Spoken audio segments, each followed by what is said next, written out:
So, the first thing we need to stop saying is life is short. This is usually accompanied with YOLO. You only live once.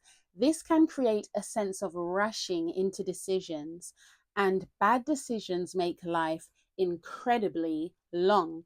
So, I do understand what people are saying when they say life is short. The reality is, when we look at the Bible, we see how many hundreds of years our ancestors lived, how many hundreds of years the patriarchs lived. I get that, and then you look at our life now, we're like three score and 10. And when I was a youngster, I used to think, wow, 30s, 40s is old. And now that I'm in my 30s, I'm like, wow, if someone were to die in their 40s or even 50s, to me, that's dying young. So I understand what people mean. Like you grow up and then you look back and you're like, wow, high school was 20 years ago. Oh, now they're calling the 2000s fashion vintage. And you're like, when did this happen? Now I'm a whole adult. But at the end of the day, there are some days when you think, gosh, time's moving really slow here. And as I said, bad decisions make life incredibly long. People often tell people, oh, you're in your 20s, date around, do this, do that, have your fun. But what about the consequences of all of these things? Every decision that we make has consequences. So it's not to be a Debbie Downer to dampen out anybody's fun, but it's about being responsible. It's about being responsible. It's not about being boring or missing out. It's about the fact that if I go crazy in my 20s and then I end up suffering from a consequence, how will my 30s be? How will my 40s be? How will my 50s be? Because the decisions I make now, I'll be looking back for the rest of my life saying, man, I wish, I wish, I wish. So stop saying life is short from the perspective of, oh, just have fun and be responsible and do whatever. Think about, do you know what? I saw someone once say, start to think in decades. Think a bit more in decades. And that, I think, puts a lot of perspective on the decisions that we make today.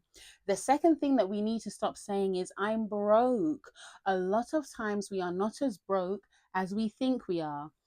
It's just that there may be a particular thing or experience that we don't deem worth the purchase. For example, someone approaches you with an MLM opportunity, £100 to join, and you say, I'm broke.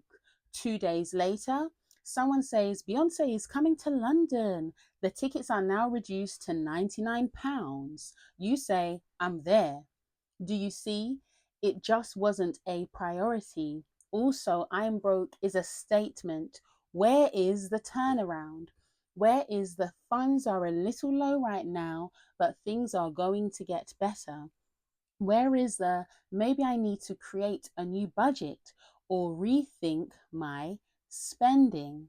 And this is a way in which Yah spoke to me a few months, earlier into this year, a few months back, earlier into this year, I was feeling really down, kind of just having a down moment. Maybe you could say getting into a depression, thinking about finances, right? And then I had to say to myself, when I look back at, our marriage, at our life, we've had a lot of money pass through our hands. And when I say that, I don't necessarily mean like we had 50,000 pass through our hands, but I mean in all the times when you get paid, when you think of it, you think, do you know what? There's been a lot of wastage of money. We have to be honest with ourselves and say, do you know what? I've had the opportunity to save. I've had the opportunity to save even toward a holiday or two, but I didn't prioritize it. I wanted the immediate reward, like a takeaway, or I don't know, some clothes, whatever it is, some short-term enjoyment is what I wanted. I didn't budget properly. So sometimes it's not that you need more money, you just need to learn to manage what you have. So stop telling yourself I'm broke. It's like you're saying I'm broken, I'm broken. Words are powerful. And I even recently watched a podcast, I forgot the name of it, but this young guy, he's done a podcast with his two parents. I think they're Nigerian, I think. And every single thing he was saying, he was presenting scenarios. And then his mum would say, I rebuke that in the name of Jesus. I rebuke that in the name of Jesus. And the thing is, he was just presenting scenarios.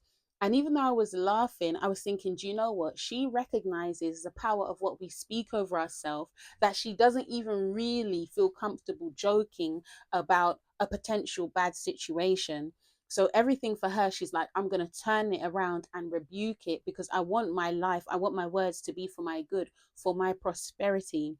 So think about what you're saying over yourself daily, whether out to other people or to yourself.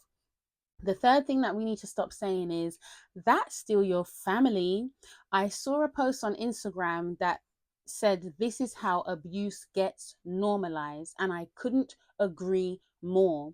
And I want to read you a quote about the statement, blood is thicker than water, right? So that's the thing. That was his whole post. That's still your family is how abuse gets normalized. And I want to read this because I had heard it before, but I had forgotten about the history of this quote. This lady is called Just Gina on Threads.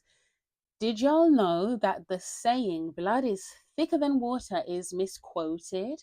It's actually the blood of the covenant is thicker than the water of the womb, which means that the family village you create for yourself carries more significance than the family you are born into. And just to drive this point home, I want to share two verses. Our Messiah says, for whosoever shall do the will of my Father which is in heaven, the same is my brother and sister and mother. Matthew chapter 12, verse 50. Think not that I am come to send peace on earth. I came not to send peace, but a sword. For I am come to set a man at variance against his father, and the daughter against her mother, and the daughter-in-law against her mother-in-law, and a man's foes shall be they of his own household. He that loves father or mother more than me is not worthy of me, and he that loves son or daughter more than me is not worthy of me. He that takes not his cross and follows after me is not worthy of me. Matthew chapter 10, verse 34 to 38. So do you see that? So I'm very fortunate. A lot of us are very fortunate. We have blood family members who are lovely, who wish us well.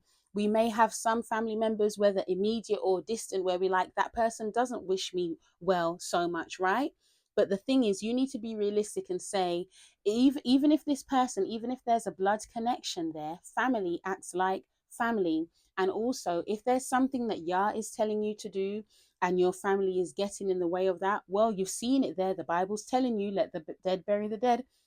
Whosoever does the will, that's my brother, that's my father. Do you see? So stop allowing yourself to be in toxic situations, or situations that bring out the worst in you, bring you into sin, because you're like, well, it's my family, it's my auntie, it's my uncle. No, sometimes you need to rebuke that person and let them know your behavior, your this, that, it was disrespectful, it was abusive, it was bad. Call things out. If you're going to be the black sheep of the family, be the black sheep because you stand for principle, and you call right right and you call wrong wrong. But don't just always say, well, it's my mum, it's my, so I have to be there. No, you don't. You can honor your parents, but you must obey your father. Did you hear me? You can honor your parents, but you must obey your father. So any way you want to honor your parents, your family, in a way that seems fit to you, do that. But if it crosses a line, if it's affecting your mental, physical health, if it's affecting your spiritual journey, then we know a line needs to get drawn. So our verse of encouragement: death and life are in the power of the tongue, and they that love it shall eat the fruit thereof. Proverbs chapter 18, verse 21. All right then, ladies, thank you for watching. And while you are here, please remember to like and subscribe. Bye.